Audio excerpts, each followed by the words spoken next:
Olá a todos, bem-vindos à segunda parte do programa Na Fronteira do Conhecimento. Estamos recebendo no programa de hoje a professora doutora Agnieszka Maule, mas em termos científicos ela é conhecida por Agnieszka Pawlicka. Pawlicka, isso. Agnieszka Pawlicka, docente e pesquisadora do Instituto de Química de São Carlos, da Universidade de São Paulo, e que nos fala sobre o desenvolvimento de um dispositivo eletrocrómico inédito, um método de camuflagem que poderá ser introduzido, por exemplo, em tanques de guerra e em outros veículos terrestres militares, funcionando como uma espécie de camaleão que altera as cores do verde ao amarelo em diversas tonalidades e de forma automática. Muito bem, a Agnieszka desenvolveu esta pesquisa conjuntamente com o professor Adam Januszko, do Instituto Militar de Engenharia e Tecnologia na Polónia. Me explique qual foi a participação dele, por exemplo, neste projeto. A ideia de camuflagem foi dele. Foi dele, isso. A ideia de camuflagem foi dele. O nosso trabalho foi desenvolver o dispositivo. E desenvolver aliás, a ideia dele foi o dispositivo com cores aplicáveis na natureza, e o nosso foi exatamente desenvolver esse dispositivo. E ele acompanhou o processo do desenvolvimento ou não? Sim, na verdade eu estava tentando convencer ele que o dispositivo que vai de transparente para o azul, que é mais comum, também seria interessante. Por exemplo, de camuflar as pontes. Entendi. Para camuflar as pontes, por causa dos rios, por causa nas costas, né, dessas pontes nas costas. E em termos de navais, não resultaria esse azul? Então, a gente estava propondo, eu estava pensando, mas ele queria terrestre. Ele queria mais terrestre, e então por isso nós aceitamos o desafio e, como eu já falei, desenvolvemos num tempo muito rápido e curto esse dispositivo. Assim. Agnieszka, este dispositivo ele atua de forma automática, portanto ele muda a cor conforme o veículo entra no terreno, não é? Então, na verdade, sim e não. Porque ele não é um dispositivo como os óculos que mudam de cor. Sim. Esses óculos de grau que são chamados fotocrômicos. Esses óculos eles mudam de cor por causa da luz. Sim. E então a gente não tem controle neles. Sim. No caso do dispositivo nosso, nós temos controle sim.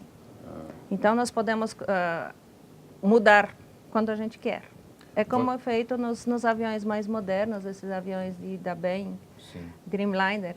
Não sei se você já viu.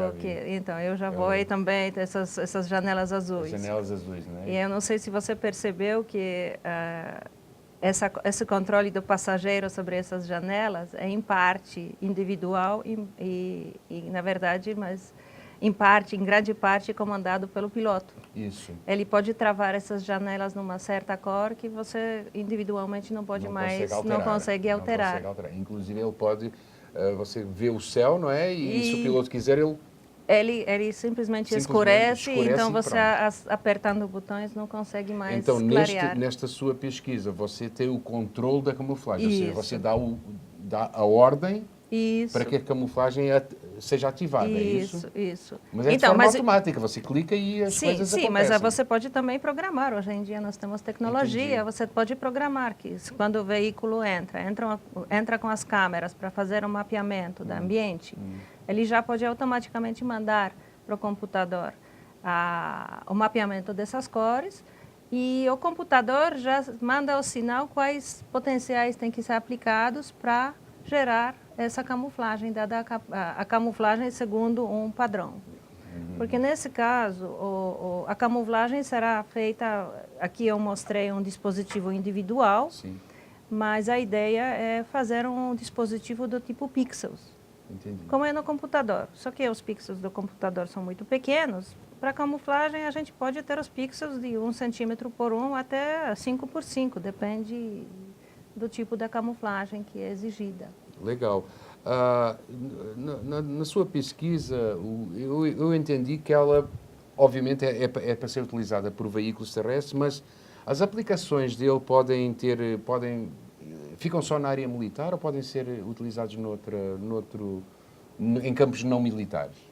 Olha, tudo que quer camuflar pode ser usado, até para as brincadeiras, né? Uma capa do Harry Potter Mas, por exemplo, invisível. vestuário, Sim. vestuário também? Então, isso é, até nós estávamos discutindo com o Adam sobre isso, porque, como eu mostrei para vocês, por enquanto nós temos dispositivos nos vidros, então são sólidos e rígidos, Certo. né? Mas hoje em dia já tem os substratos transparentes, parecidos com os vidros, mas são plásticos. Mas já não dá. Ou dá? Aí já seria, sim, seria uma Já- coisa e dá pra- flexível, e igual dá as pra- e dá pra televisões, sim, daria para fazer isso. Nós estamos agora tentando desenvolver isso, temos alguns problemas pequenos, mas estamos trabalhando nisso também.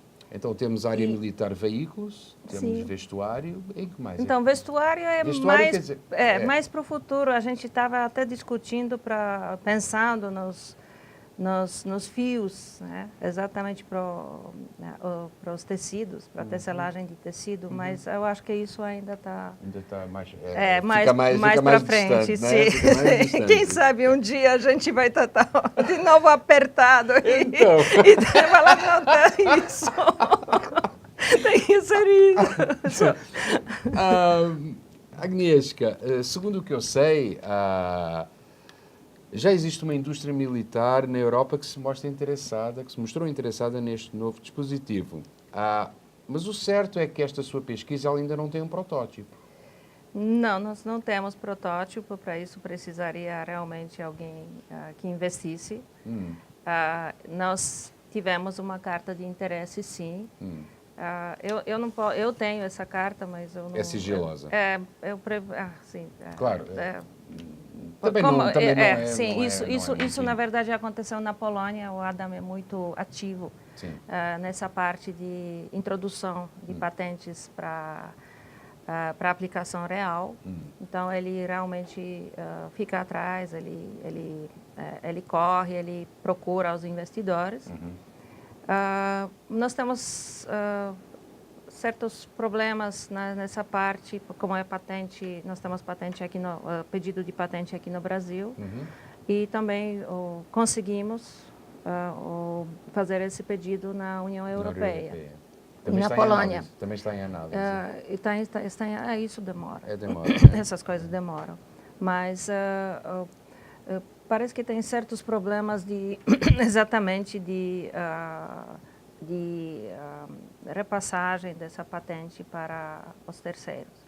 Então, eu acho que... Eu não tenho certeza, mas a USP só licencia as patentes. Isso que eu conversei na agência USP, a agência USP de inovação. E lá na Europa eles são mais interessados em compra de patentes. Entendi. Então tem certos... Isso está em discussão, eles estão discutindo ainda. isso, como que vai resolver isso. Mas você, independentemente da patente, em quanto tempo é que um protótipo poderia ficar pronto? Olha, teria que trabalhar. Claro. Mas sim. mais ou menos. Na minha, sabe, a gente poderia fazer esse protótipo, acho que em alguns meses daria para fazer, tivendo uma equipe, sabe, porque isso funciona. É claro, tem algumas coisas ainda têm que ser melhoradas, mas eu não sei, tudo depende de investimento, de pessoal envolvido. Mas seria pouco tempo, relativamente pouco tempo. Eu acho que sim, Para fazer os pixels não seria uma coisa difícil, porque tem a parte eletrônica que teria que... Porque essa camuflagem, na forma de pixels, a gente poderia montar os montes de dispositivos, um conjunto de 100, 200, 300 janelas, né? E fazer uma janela grande formada por essas pequenas janelas. Entendi. Então, isso não seria problema. Aí, só ligar eles eletronicamente, os fios, e conectar entre eles e poder aplicar individualmente os potenciais elétricos. Isto é um dispositivo caro, Agnieszka, ou não? Olha, hoje em dia, assim, falando dos dispositivos que existem no mercado, e não são muitos, esses que a gente falou, que são das janelas da Benning, do Dreamliner, eles foram lançados em 2007, mas foram desenvolvidos muito tempo antes. Aliás, eu conheço a pessoa, Shunye Shu, que é a pesquisadora chinesa, que desenvolveu isso, trabalhou nesse projeto. E tem outros que são um pouquinho mais antigos, são os retrovisores de carros, não sei se você conhece, são chamados eletrocrômicos. Se você for os carros de luxo, os carros Sim, mais caros, sim. eles têm esses dispositivos. Então, eles escurecem o retrovisor dentro de carro. Ah, sim, quando os faróis... Isso, ele escurece. É a mesma coisa. A entendi. diferença só são as moléculas que a gente usa. Certo. Então, porque esses dispositivos eles podem ter muitas variações. Que é aquele dispositivo que está nos nossos espelhos retrovisores dentro do carro. Quando o carro de trás tem a luz alta, você não fica encandeado no espelho. O espelho escurece e você deixa de ficar encandeado. Portanto, é esse tipo de dispositivos que a Agnieszka está falando, não é? Então, alguns carros, eles têm... Aqui no Brasil é mais raro, nos Estados Unidos é bastante comum. Inclusive, recentemente, a Gentex, que é a precursora nesse tipo de dispositivos, com Harlan Baker, que desenvolveu isso, que eu também conheço, eles agora introduziram uma câmera. Então, esse espelho já tem também um display, por exemplo, instala uma câmera na traseira do carro. Então, você tem quando você dá a marcha ré, você também já no dispositivo você tem a imagem de trás do carro. Muito bem, nós estamos quase chegando ao final do nosso programa, mas eu não resisto sem lhe perguntar isto. Você só responde se você quiser. Não é obrigada. Quantos anos eu tenho? Isso fica para depois. Fica para depois, não fica para agora no programa, fica para depois. Depois eu pergunto. Você sabe que os europeus não gostam dessa pergunta. A seguir a esta pesquisa, Agnieszka, o que é que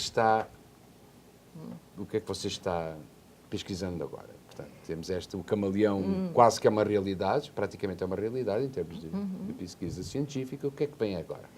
Eu tenho outra pesquisa que é também bastante interessante, mas também ainda não teve tanto impacto. Nós desenvolvemos uns hidrogéis que são biodegradáveis para a agricultura.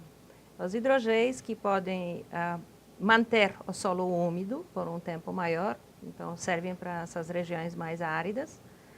E também eles podem liberar os fertilizantes de maneira controlada. Aí no final de todo o processo, ele simplesmente se incorpora ao meio ambiente. É também um hidrogel que é ambientalmente correto. Então, nós também já aplicamos essa patente aqui no Brasil. E eu até conversei com uma indústria, grande, mas não tive ainda retorno. Então, isso também é bastante interessante. Das coisas mais novas que nós temos um sucesso assim bom são as impressões 3D, usando moléculas que também são compatíveis com o corpo humano. Então, nós estamos pensando fazer a ideia usar. Eu trabalho com macromoléculas naturais, então essas que provêm da natureza e aliás, essas macromoléculas também são aplicadas em esses dispositivos. E elas são ambientalmente corretas, elas se biodegradam. Então, a ideia é exatamente aplicar elas em diversos tipos de pesquisa. E temos também mais... Isso é desenvolvido conjunto com o professor Patrice Baudec, da França, da École Normale Supérieure de Lyon. E, eu trabalho vários anos com a professora Manuela Silva, de Universidade de Minho, na área de Portugal, na área de eletrólitos para dispositivos. E também tenho umas novidades, mas essas aí eu não posso falar muito, com pesquisa com o professor Jerzy Kanicki, o Kanitsky, professor da University of Michigan, nos Estados Unidos, em Michigan, que eu estive lá. Muito bem. São temas que vão ficar... Peço aos espectadores que fiquem atentos a estes temas que a Agnieszka acabou de falar, porque eles, com certeza, um dia destes vão ser pauta aqui para o nosso programa. O programa Na Fronteira do Conhecimento fica por aqui, restando agradecer à professora Agnieszka Pawlicka? Então eu posso me camuflar. Uso um nome e o outro. Assim. Eu sei, mas eu gosto tanto do nome Mália que eu vou utilizar o nome. Eu agradeço imensamente à professora Agnieszka Mália pela participação de coração e pelas informações que partilhou com todos nós. Professora. Muito obrigada, Rui. Foi um prazer, adorei a sua visita aqui. Agradecimentos também à nossa equipe de produção, que está atrás das câmaras e que leva a todos vocês este programa. Brás José Muniz, Marcel Firmino e Anderson Muniz. Se você tem sugestões sobre temas que gostaria de ver tratados aqui, se deseja fazer sugestões, elogios ou críticas, envie um e-mail para o endereço eletrónico que aparece aqui, bem, no rodapé. Contamos com a sua participação, pois este programa é para você. Marcamos encontro na próxima semana. Fique bem. Até lá.